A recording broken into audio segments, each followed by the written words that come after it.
Hi friends, welcome to Tutor Joss. நம்ம இன்னைக்கு பார்க்க போற டாபிக் பார்த்தீங்கன்னா வந்து J frame formல 2 நம்பர்ஸ் ஆட் பண்றதுக்கான ஃபார்ம் எப்படி கிரியேட் பண்றது அப்படிங்கற பார்ட் 2 பார்க்க போறோம். இப்போ ப்ரீவியஸ் வீடியோல பார்த்தீங்கன்னா வந்து ஃபார்ம் டிசைனிங்ல லேபிள் அண்ட் டெக்ஸ்ட் ஃபீல்ட் எப்படி இன்சர்ட் பண்றது அப்படினு சொல்லி பார்த்தோம். இப்போ இதல பார்த்தீங்கன்னா அதோட கண்டினியூ நம்ம பார்ப்போம். இப்போ நெக்ஸ்ட் வந்து நம்ம பட்டன் இன்சர்ட் பண்ணனும். இப்போ பட்டன் இன்சர்ட் பண்றதுக்காக J button அப்படிங்கற கிளாஸுக்கு B1 B2 அப்படிங்கற ரெண்டு ஆப்ஜெக்ட் கொடுத்துக்கிறேன். இந்த ஆப்ஜெக்ட்டுக்கு பார்த்தீங்கன்னா வந்து நம்மளுடைய கன்ஸ்ட்ரக்டர் மெத்தட்ல இன்ஸ்டன்ட் கிரியேட் பண்ணிக்கிறேன். B1 new J button. இப்போ இந்த பட்டனில் பார்த்தீங்கன்னா நம்மளுக்கு clear அப்படிங்கிற மெசேஜ் டிஸ்ப்ளே ஆகணும். இப்போ அதுக்காக இதனுடைய ஆப்ஜெக்டில் clear அப்படிங்கிற ஸ்ட்ரிங்கை நான் பாஸ் பண்ணிக்கிறேன். இப்போ ஆட்டோமேட்டிக்காக பார்த்தீங்கன்னா இந்த டெக்ஸ்ட் நமக்கு அந்த பட்டனுடைய லேபிளில் டிஸ்ப்ளே ஆகும். நெக்ஸ்ட் இந்த பட்டனுடைய பொசிஷன் நம்ம செட் பண்ணணும். அதனால் செட் பவுன்ஸ் அப்படிங்கிற மெத்தட் யூஸ் பண்ணி இதனுடைய position and height and width நான் ஃபிக்ஸ் பண்ணிக்கிறேன். இப்போ இந்த பட்டன் பார்த்தீங்கன்னா வந்து நம்மளுக்கு செகண்ட் லேபிளுக்கு கீழே டிஸ்ப்ளே ஆகணும். அதாவது செகண்ட் லேபிள் பார்த்து நம்ம என்டர் நம்பர் அப்படிங்கிற லேபிள் கொடுத்துருக்கோம். இதுக்கு கீழே நமக்கு டிஸ்ப்ளே ஆகணும். இப்போ இதனுடைய பொசிஷன் பார்த்தீங்கன்னா நம்ம 100 115 அப்படிங்கிறது கொடுத்துருக்கோம். இப்போ இதுக்கு கீழே டிஸ்ப்ளே ஆகணும் அப்படின்னா இப்போ ஃபஸ்ட்டு என்ன பண்ண போகிறேன் அப்படின்னா எக்ஸ் பொசிஷன் மட்டும் கொஞ்சம் மூவ் பண்ணிக்கிறேன். இப்போ எக்ஸில் வந்து 125 அப்படிங்கிறது கொடுத்துக்கிறேன். ஒய் பொசிஷன் நம்ம 115 கொடுத்துருக்கோம். அதனுடைய ஹைட் பார்த்தீங்கன்னா 30 கொடுத்துருக்கோம். அப்போ 145 கொஞ்சம் நமக்கு கேப் வரணும். அதனால் 160 அப்படிங்கிறத ஒய் பொசிஷனை நான் கொடுத்துக்கிறேன். அடுத்தது இதனுடைய வித் பார்த்தீங்கன்னா வந்து ஒரு 70 கொடுத்துக்கிறேன். ஹைட் வந்து ஒரு 30 கொடுத்துக்கிறேன்.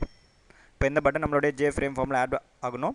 அதனால் J frame object JF dot add அப்படிங்கிற மெத்தட் யூஸ் பண்ணி இந்த B1 அப்படிங்கிற பட்டனை நம்மளுடைய ஃபார்மில் ஆட் பண்ணிக்கிறேன். நெக்ஸ்ட் இதே மாதிரி B2 அப்படிங்கிற பட்டனை ஆட் பண்ணிக்கிறேன். B2 equal new J button. இப்போ இதில் பார்த்தீங்கன்னா நமக்கு ஆட் அப்படிங்கிற மெசேஜ் டிஸ்ப்ளே ஆகணும். அதனால் ஆட் அப்படிங்கிறது கொடுத்துக்கிறேன். Next B2 dot set bounce இதனுடைய எக்ஸ் ஆக்சிஸ் மட்டும் கொஞ்சம் இன்க்ரிமெண்ட் பண்ணிக்கிறேன்.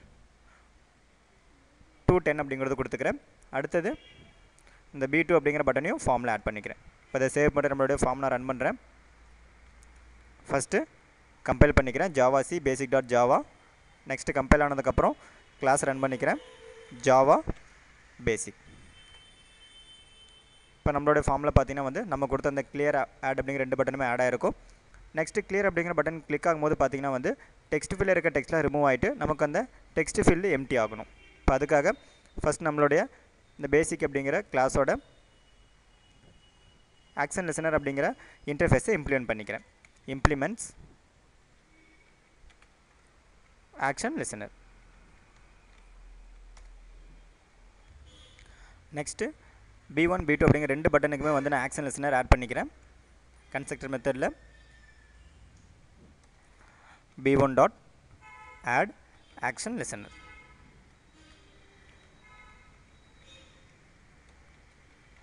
Next B2 அப்படிங்கிற பட்டனுக்கும் action listener ஆட் பண்ணிக்கிறேன். B2 dot add action listener. இதில் வந்து this அப்படிங்கிற நமக்கு implicit pointer. Next நமக்கு இந்த பட்டன் கிளிக் ஆகும்போது பார்த்தீங்கன்னா வந்து அந்த டெக்ஸ்ட் ஃபீல்ட் எல்லாமே எம்டி ஆகணும்.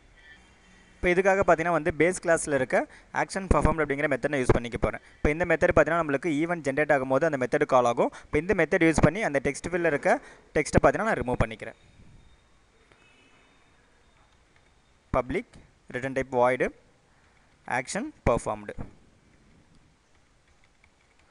இப்போ இந்த மெத்தட் பார்த்தீங்கன்னா நமக்கு பேஸ் கிளாஸ் மெத்தடு. இதை வந்து நம்மளுடைய கிளாஸில் டிஃபைன் பண்ணிக்கலாம். இப்போ இந்த மெத்தடுக்கு பார்த்தீங்கன்னா நம்ம ஜென்ரேட் பண்ணுற ஈவெண்ட் வந்து ஆர்குமெண்ட்டாக வரும். அந்த ஈவெண்ட்டை ரெசீவ் பண்ணுறதுக்காக ஆக்ஷன் ஈவெண்ட் அப்படிங்கிற கிளாஸுக்கு ஏஇ அப்படிங்கிற ஒரு ஆப்ஜெக்ட் கொடுத்துக்கிறேன். இப்போ ஃபஸ்ட்டு பார்த்தீங்கன்னா நம்மளுடைய ஃபார்மில் ரெண்டு பட்டன் கொடுத்துருக்கோம். ரெண்டு பட்டன் கிளிக் ஆகும்போது நம்மளுக்கு இந்த ஃபங்க்ஷன் கால் ஆகும். இப்போ அதில் பார்த்தீங்கன்னா நம்ம எந்த பட்டன் கிளிக் ஆகிருக்கு அப்படிங்கிற நம்ம ஃபஸ்ட்டு செக் பண்ணணும். இப்போ இதில் பார்த்தீங்கன்னா வந்து நமக்கு எந்த பட்டன் கிளிக் ஆகிருக்கு அப்படிங்கிறத நம்ம ஃபைன் பண்ணுறதுக்காக கெட் ஆக்ஷன் கமெண்ட் அப்படிங்கிற மெத்தட் நான் யூஸ் பண்ணிக்கிறேன். இப்போ இந்த மெத்தட் பார்த்தீங்கன்னா நம்ம எந்த பட்டன் கிளிக் பண்ணுமோ அதனுடைய லேபிளை ரிட்டர்ன் பண்ணோம். இப்போ ஃபஸ்ட்டு ஸ்ட்ரிங் டைப்பில் str அப்படிங்கிற ஒரு வேரியபிள் டிக்ளேர் பண்ணுறேன். இப்போ இந்த வேரியபிளுக்குள்ளே ஃபஸ்ட் நான் எம்டி ஸ்ட்ரிங் ஸ்டோர் பண்ணிக்கிறேன். நெக்ஸ்ட்டு str அப்படிங்கிற வேரியபிளுக்குள்ளார நம்ம எந்த பட்டனை கிளிக் பண்ணமோ அதனுடைய லேபிளை கெட் பண்ணி நான் ஸ்டோர் பண்ணிக்கிறேன். Action event AE dot get action command. இதில் பார்த்து நம்ம கிளியர் அப்படிங்கிற பட்டன் கிளிக் பண்ணோம் அப்படின்னா நமக்கு கிளியர் அப்படிங்கிற டெக்ஸ்ட் ரிட்டன் ஆகும். அதே மாதிரி ஆட் அப்படிங்கிற பட்டன் கிளிக் பண்ணோம் அப்படின்னா நமக்கு ஆட் அப்படிங்கிற டெக்ஸ்ட் ரிட்டன் ஆகும். இப்போ இதை பார்த்தீங்கன்னா நம்ம யூஸ் பண்ணி எந்த பட்டன் கிளிக் ஆகிருக்கு அப்படிங்கிற நம்ம ஃபைன் பண்ணிக்கலாம். ஓகே ஃப்ரெண்ட்ஸ், இப்போ இதனோட கண்டினியூ பார்த்தா நெக்ஸ்ட் வீடியோவில் பார்ப்போம். இப்போ இந்த மாதிரி உங்களுக்கு டியூட்டோரியல் டிசைன் அப்படின்னா www.tutorjust.com விசிட் பண்ணி பாருங்கள். யூடியூப்பில் நம்மளோட வீடியோஸ் பார்க்கும்போது மறக்காமல் யூடியூப் சேனலை சப்ஸ்கிரைப் பண்ணிக்கோங்க. Thank you friends.